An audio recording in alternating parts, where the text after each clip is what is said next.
দশম হিজরি। আরব দেশের অনেকেই তখন ইসলাম ধর্ম গ্রহণ করেছেন। মহানবী মুহাম্মদ সাল্লাল্লাহু আলাইহি সাল্লাম মানুষের কাছে পৌঁছে দিয়েছেন সত্য, ন্যায় ও মানবতার বাণী। ইসলামের এই বাণী তখন দিকে দিকে ছড়িয়ে পড়েছে। দশম হিজরির হজের সময় এসে গেল। মহানবী সাল্লাল্লাহু আলাইহি ওয়াসাল্লাম অন্তরের গভীরে কাবার আহ্বান অনুভব করলেন। তিনি স্থির করলেন সাহাবীদের সঙ্গে নিয়ে হজ পালন করবেন। এই সংবাদ চারিদিকে দ্রুত ছড়িয়ে পড়ল। জিলকদ মাস। মহানবী সাল্লাল্লাহু আলাইহি সাল্লামের কাছে সমবেত হয়ে হাজার হাজার মানুষ তাদের ইচ্ছা নবীজির সাল্লাল্লাহু আলাইহি সাল্লামের সঙ্গে হজ পালন করবেন। জিলকদ মাসের শেষ দিকে মহানবী সাল্লাল্লাহু আলাইহি সাল্লামের সঙ্গে তারা মক্কার পথে যাত্রা করলেন।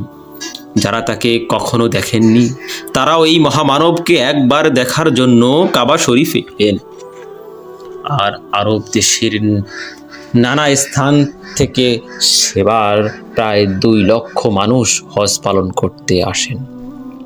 আরাফাতের ময়দানে এত বিপুল সংখ্যক মানুষ দেখে মহানবী সাল্লাল্লাহু আলাইহি সাল্লাম মন আনন্দে ভরে গেল। এত মানুষ, আর এরা সবাই ইসলাম ধর্ম গ্রহণ করেছে। জাবালে রাহমাত নামক পাহাড়ে দাঁড়িয়ে তিনি সমবেত মানুষের উদ্দেশ্যে ভাষণ দিলেন। হজ উপলক্ষে আরাফাত ময়দানে নবীজি সাল্লাল্লাহু আলাইহি সাল্লাম এটি শেষ ভাষণ, আর তাই এটি বিদায় হজের ভাষণ নামে খ্যাত। মানব জাতি চিরদিন তার এই ভাষণকে গভীর শ্রদ্ধার সঙ্গে স্মরণ করবে।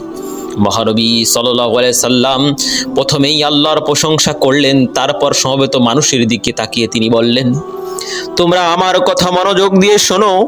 আজকের এই দিন তোমাদের জন্য পবিত্র, আর এই মাসটি তেমনি তোমাদের কাছে পবিত্র। তোমাদের জীবন ও সম্পত্তি তোমাদের পরস্পরের কাছে পবিত্র। মনে রেখো, একদিন তোমরা আল্লাহর কাছে হাজির হবে। পৃথিবীতে তোমরা যে কাজ করছো আল্লাহ তোমাদের কাছে তার হিসাব চাইবেন।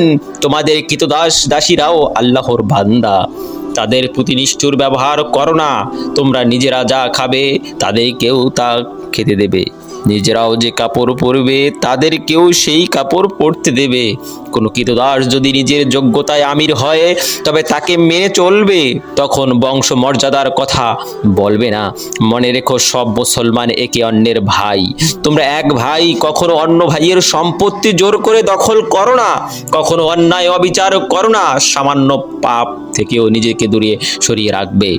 আর যারা এখানে আসেনি, আমার উপদেশ তাদের কাছে পৌঁছে দিও। হয়তো এই উপদেশ তারা বেশি মনে রাখবে। মানুষ নিজের কাজের জন্য নিজেই দায়ী থাকবে। একজনের অপরাধের জন্য অন্যজনকে কখনোই দায়ী করবে না। মহানবী সাল্লাল্লাহু আলাইহি সাল্লাম জোর দিয়ে তিনি বলেন, ধর্ম নিয়ে বাড়াবাড়ি করবে না, নিজের ধর্ম পালন করবে। যারা অন্য ধর্ম পালন করে তাদের উপর তোমরা ধর্ম চাপিয়ে দেওয়ার চেষ্টা করো না। মহানবী সাল্লাল্লাহু আলাইহি সাল্লাম 4টি কথা বিশেষভাবে মনে রাখতে বললেন।